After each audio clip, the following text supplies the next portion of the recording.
આજની આ પ્રેસ વાર્તામાં આપ સર્વે પત્રકાર મિત્રોનું ભારતીય જનતા પાર્ટી અને ટીમ ડૉક્ટર વિજયભાઈ શાહ દ્વારા અમે આપ સર્વેનું હાર્દિક સ્વાગત કરીએ છીએ।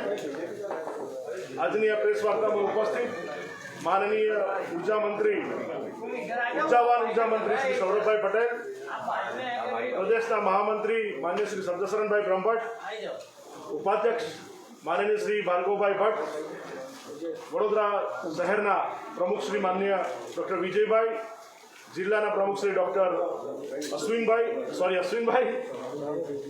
ધારાસભ્ય શ્રી અક્ષયભાઈ, ધારાસભ્ય શ્રી જીતુભાઈ સુખડિયા, ધારાસભ્ય શ્રીમતી સીમાબેન મોહિલે।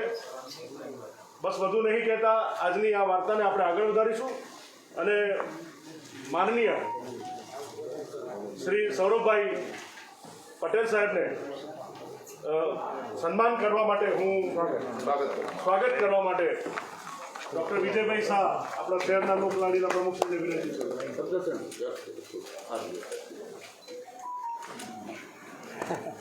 માનનીય શ્રી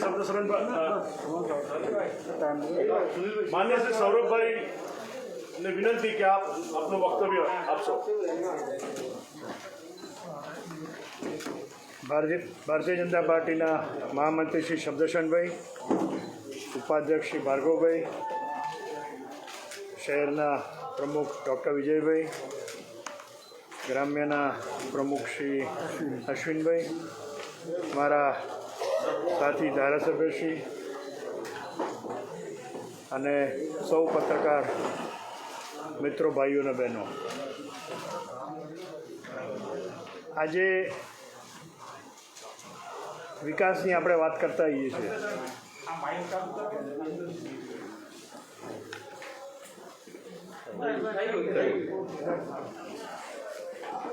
અને વિકાસની અંદર દરેક ક્ષેત્ર, ઉદ્યોગો હોય, સર્વિસીસ હોય કે ખેતી હોય, આ ત્રણેયનો વિકાસ સર્વાંગી વિકાસ માટે ખૂબ જરૂરી હોય છે। દરેક ક્ષેત્રમાં ગ્રોથ હોય તો જ એક નાગરિકને એનો લાભ મળતો હોય છે। જાણીએ છીએ બધા જ કે ઉદ્યોગોને માલ વેચવો હોય તો કોઈને પૂછવું નથી પડતું, એમને જ્યાં માલ વેચવો હોય ત્યાં વેચી શકે છે। સર્વિસીસ બી તમે જુઓ, આપણા દેશમાંથી કેટલું બધું એક્સપોર્ટ થાય છે, પણ એક કૃષિ ક્ષેત્ર જ એવું હતું કે આઝાદી પછી કોઈ બી રાજકીય પક્ષ હિંમતપૂર્વક નિર્ણય નહોતા લઈ શકતા। ઘણી બધી ચર્ચાઓ થતી, બેઠકો થતી, અને બધી જ બેઠકોમાં બધી જ પાર્ટીઓ એમ કહેતી કે ભાઈ આપણે કૃષિ ક્ષેત્રની અંદર સુધારા કરવા જોઈએ। પરંતુ આદરણીય પ્રધાનમંત્રી શ્રી નરેન્દ્રભાઈ મોદીએ જ આ હિંમતપૂર્વક નિર્ણય ખેડૂતો માટે લીધો અને કાયદામાં બદલાવ લાવ્યા કે જેથી એક બજાર, એક દેશ, એટલે એક દેશની અંદર એક બજાર, એટલે એનો શું થયું કે ખેડૂતોને સંપૂર્ણપણે એમના માલ વેચવાની આઝાદી મળી। આજની તારીખમાં કોઈ બી ખેડૂતને ક્યાંય માલ વેચવો હોય તો એ માત્ર ને માત્ર એપીએમસીની અંદર જ જઈને માલ વેચી શકતો હતો, અને એપીએમસીના લાભો ગેરલાભો, એનો વહીવટ, એના કારણે એના ભાવ ઉપર, એની ઉપજ ઉપર બી અસર પડતી હતી। આજે કોઈ બી લાઇસન્સીને માલ વેચવાની, ખરીદ કરવાની આખા દેશમાં ખેડૂત સીધો વેચી શકે છે, અને આના ખૂબ લાભો છે। હું સમજાવીશ આપણે કઈ જતા લાભો છે, પણ મૂળ કરવાનું કારણ એક જ કે આવકમાં વધારો કઈ રીતે ખેડૂતોનો થાય, એના માટે આ નિર્ણય રાજ્ય સરકારે, કેન્દ્ર સરકારે લીધેલો છે। પહેલી વસ્તુ, લાભોની વાત કરીએ તો ખેડૂત પોતે માલ એપીએમસીમાં લઈ જતો હોય છે। એપીએમસીમાંથી દાખલા તરીકે શાક માર્કેટની વાત કરીએ, શાકભાજીની વાત કરતા હોઈએ તો શાકભાજીનો માલ ખેડૂત એપીએમસીમાં લઈ જાય, એપીએમસીમાંથી માલ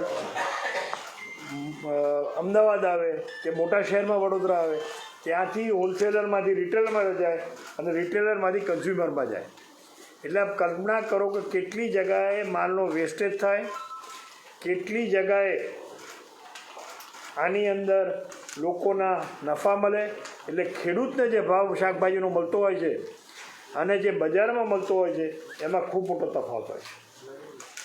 એટલે આનું મૂળ કારણ કે ખેડૂતોની બી આવક વધશે અને ગ્રાહકોને બી સીધો લાભ થશે. આના કારણે કે ડાયરેક્ટ ખેડૂત ચેનલો વચ્ચેથી કાઢી અને સીધો બજારમાં રિટેલરમાં બી વેચી શકે અને એના માટે ઘણી બધી વ્યવસ્થા ગોઠવાઈ છે. આજે મિડલમેન જે આપણે કહીએ છીએ ખૂબ મોટી સંખ્યાની અંદર આની અંદર ઘટાડો થવાનો છે. ટ્રાન્સપોર્ટેશન એનો ઘટાડો થવાનો છે. ઇન્ફ્રાસ્ટ્રક્ચર એ વધવાનું છે. લોજિસ્ટિક્સ સુધરવાનું છે. આજે તમે કલ્પના કરો કે દુબઈ ઉપજ જ નથી, એની કોઈ ઉપાય ત્યાં ઉત્પાદન નથી થતું, પણ આજે દુબઈ એક હબ બની ગયું છે. કારણ શું કે એની પાસે લોજિસ્ટિક્સ છે, એની પાસે ઇન્ફ્રાસ્ટ્રક્ચર છે. આજે દુબઈમાં દુનિયાના ફૂલો દુબઈ આવે છે અને યુરોપ જાય છે, અમેરિકા જાય છે. શાકભાજી તો ત્યાં કલાકમાં ઉતરે, પ્લેનો બદલાય અને જતા રહે છે. એટલે આનું મૂળ કારણ શું કે સીધા જ ઉત્પાદન સ્થળેથી તમે લોજિસ્ટિક સરસ મજાનું ગોઠવણ કરો અને દુનિયાના કોઈ બી ક્ષેત્રની અંદર તમે પહોંચાડી શકો છો, જેથી તમને આનો લાભ થાય. બીજું, મૂડીરોકાણ ખૂબ મોટા પ્રમાણમાં આવવાનું. મૂડીરોકાણ ઇન્ફ્રાસ્ટ્રક્ચરમાં આવવાનું, કોલ્ડ સ્ટોરેજમાં આવવાનું, લોજિસ્ટિક્સ પાર્કમાં આવવાનું, પછી ટ્રાન્સપોર્ટેશન ઓફ વ્હીકલ્સમાં આવવાનું. અને આ જે વ્હીકલ્સમાં આવવાનું એના કારણે કલાકો ને કલાકોની અંદર એક જગ્યાએથી બીજી જગ્યાએ આપણે પહોંચાડી શકાય અને પહોંચાડી અને ખેડૂતો માલ બનાવી શકે.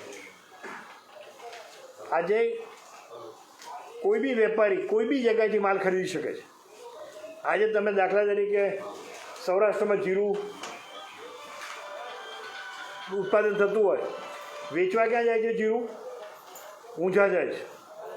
કારણ કે ઊંઝા માર્કેટ છે, ઊંઝામાં વેપારીઓ એટલે ઊંઝાથી થઈ પછી આખા દુનિયામાં જાય છે.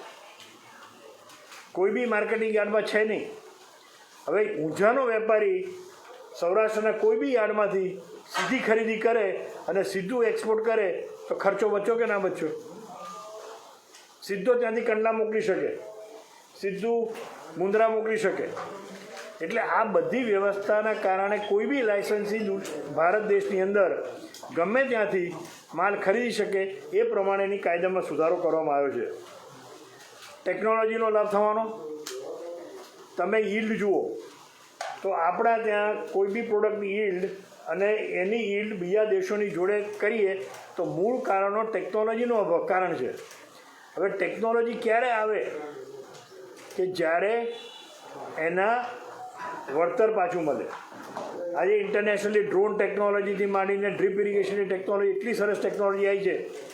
એટલે કોઈ બી વ્યક્તિને મોટા પાયે ખરીદી કરવી હોય, મોટા પાયે વપરાશ કરતો હોય તો એ વ્યક્તિ આની અંદર સંપૂર્ણપણે ટેકનોલોજી આપી અને માલ, દાખલા તરીકે આપણે ડીસા બટાકા, 15 વર્ષ પહેલાં બટાકાની ખેતી ડીસાની અંદર અને આજની તારીખમાં બટાકાની ખેતીમાં ખૂબ મોટો ફરક ડીસામાં પડ્યો.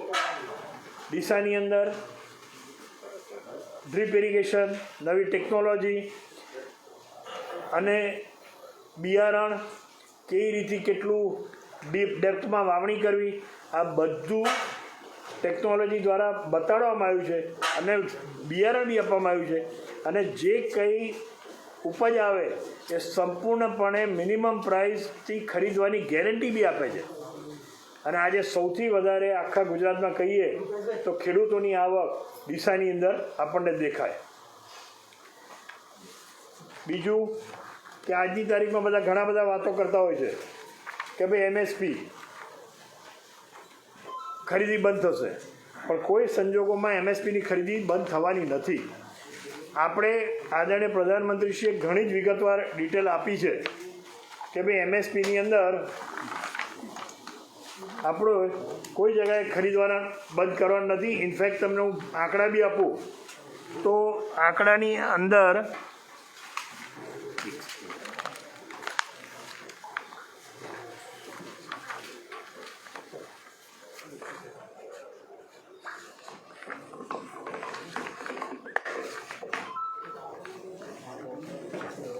જે પ્રમાણે યુપીએ સરકાર અને જે પ્રમાણે આદરણીય નરેન્દ્રભાઈ સરકારની અંદર એમએસપીમાં આંકડામાં બદલાવ આવ્યો છે. ક્યારેય ખરીદી ન કરી હોય એવી ખરીદી આપણે આ વખતે છેલ્લા વર્ષોમાં કરવામાં આવી છે.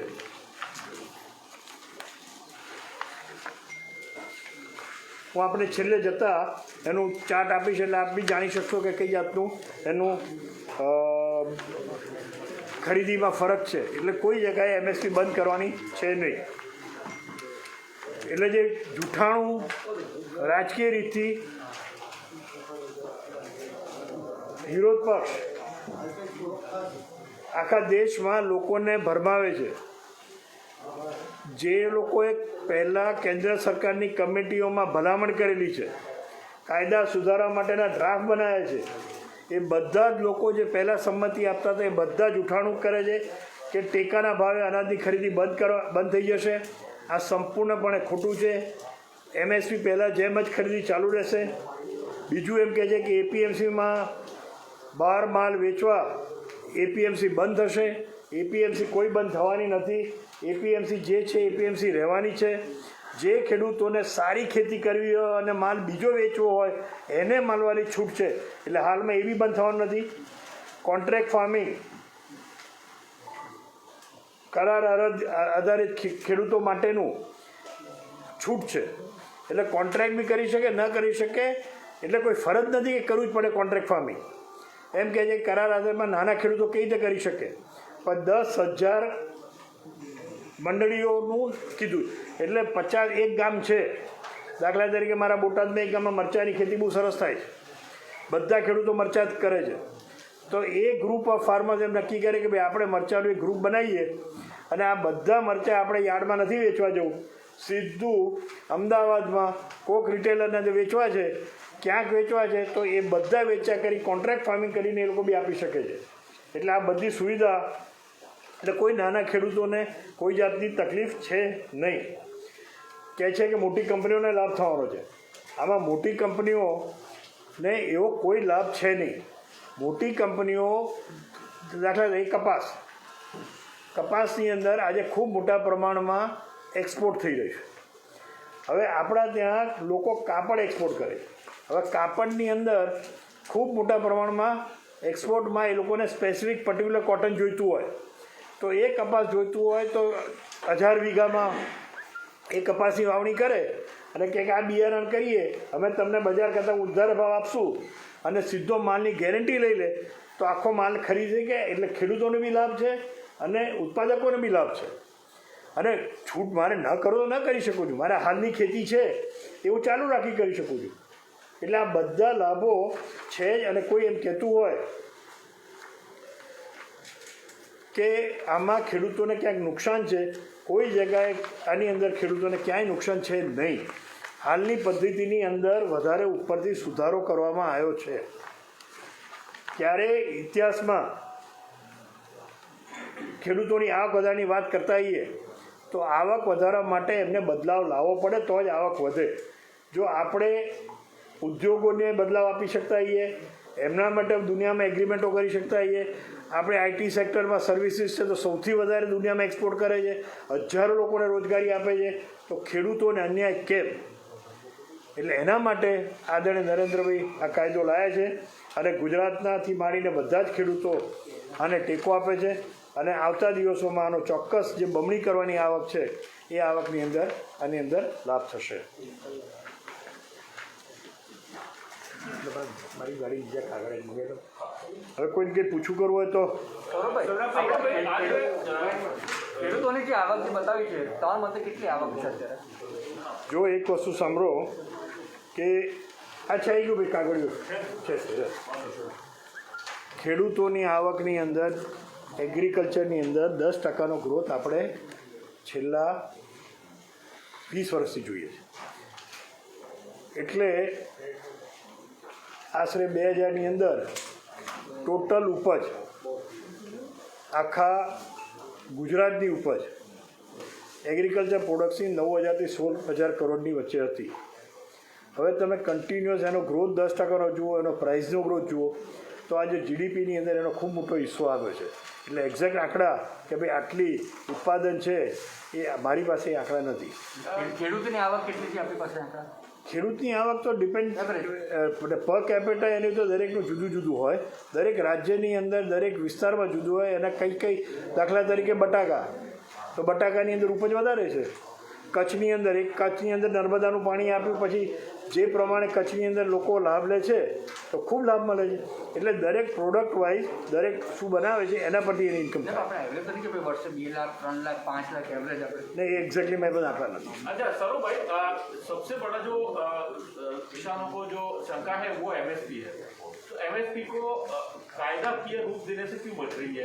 एक चीज़ समझो कि एमएसपी की बात करें तो मैं डिटेल दूँ 2006-7 में क्या एमएसपी का प्रोडक्ट वाइज में बताऊँ आपको. फॉर एग्जांपल पैडी में कांग्रेस सरकार में प्राइस 580 था. 11-12 में 1080 किया. कितना डिफरेंस हुआ? कोई डिफरेंस नहीं हुआ. तुम आपका सब क्रॉप्स का निकालो, there is no difference. Only and only after Narendra Bhai came, he saw to it that the price of every product in MSP increases. तो MSP के अंदर कोई खरीदने का तो चालू है. इनफैक्ट यहाँ पे गुजरात के अंदर भी new products have been added और जो टारगेट देते हैं वो सब खरीद करते हैं. लेकिन सर कानूनी स्वरूप की मैं बात कर रहा हूँ, तो रिटर्न गारंटी दे सकते हैं तो कानूनी स्वरूप क्यों नहीं दे? वो तो करेंगे कुछ अगले दिनों में बात करके खेडूतों को होगा. पर लेकिन पॉइंट इज़ वेरी क्लियर कि फार्मर्स को ये बारे में they should not worry about anything. They should be confident on the government. If in last 5 years see Modi ji आने के बाद every year there is an increase in purchases, there is an increase in prices. तो वो government तो back तो होने वाली नहीं है. It is only and only political. And you ask Sharad Pawar, you see Sharad Pawar's report. When Sharad Pawar was the agriculture minister, what he wanted, he was very, very clear that I want so and so things. And then today, the same Sharad Pawar in the same parties, क्या कर रही है? खेडू को तो भड़का रही है. Tell them openly and have discussions कि भाई ये गलत है. मगर साहब पिछले जो एनडीए 1 हो या एनडीए 2 हो, जो भी कोई निर्णय लिए गए, इस बार भारी बवंडर खड़ा हो गया. अब इतनी थम्पिंग मेजोरिटी के बाद भी पार्टी को एक्सप्लेनेशन देना पड़ता है. इसके पीछे की क्या वजह? See, explanation is not that. It is a fact. आज की तारीख में क्वेश्चंस आते हैं कि एमएसपी बंद करने वाले हैं, तो गलत है. बोल रहे हैं कि एपीएमसी बंद होने वाली है, वो गलत है. बोल रहे हैं कि खेडूतों की ज़मीन पचा देने वाले हैं, वो गलत है. तो ये जो लोग गलत चीज़ बता रहे हैं उनके लिए we want to inform the farmers कि भाई जो ये लोग प्रचार कर रहे हैं वो प्रचार गलत है. आप मेरे को बताइए पंजाब के अंदर कितना कमीशन है? अब जब कमीशन इतना बड़ा होता है तो कमीशन किसके जेब से जाता है? कमीशन कंज्यूमर फार्मर पे करता है.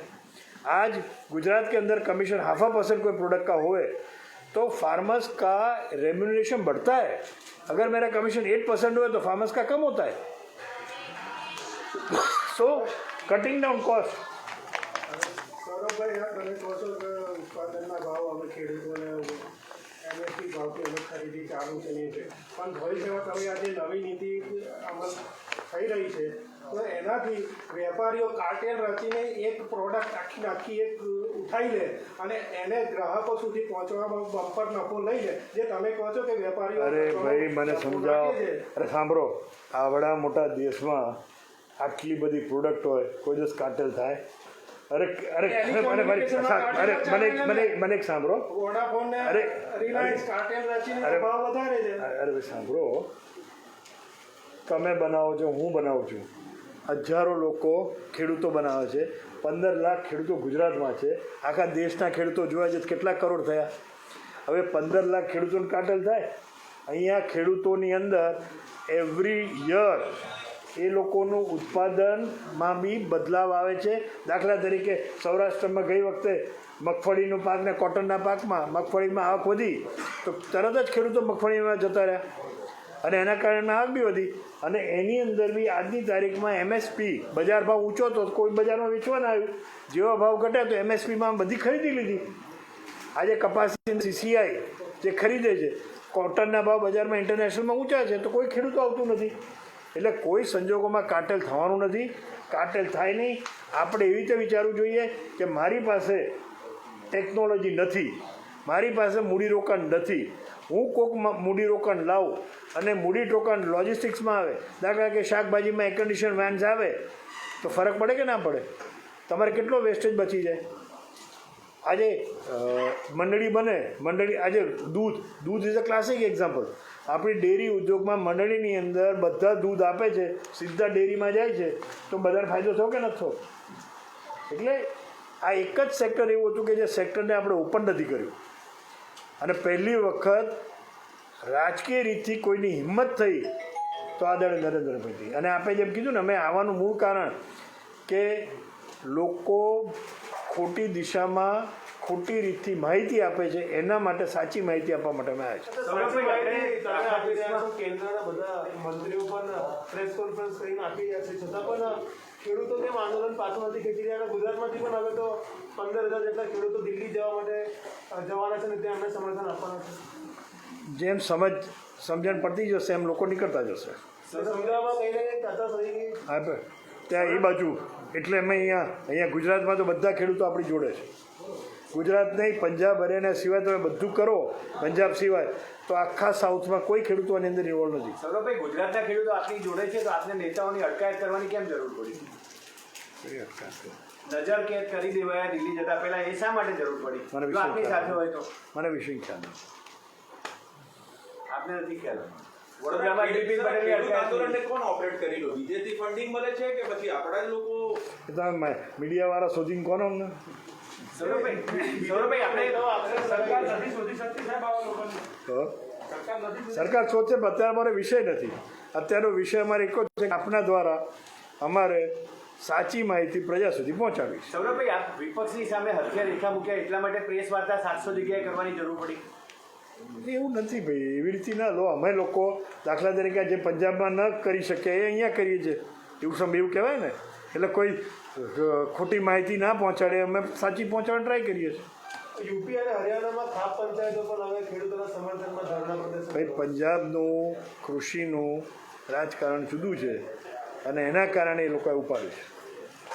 ઓકે, ચલો, થેન્ક યુ ભાઈ.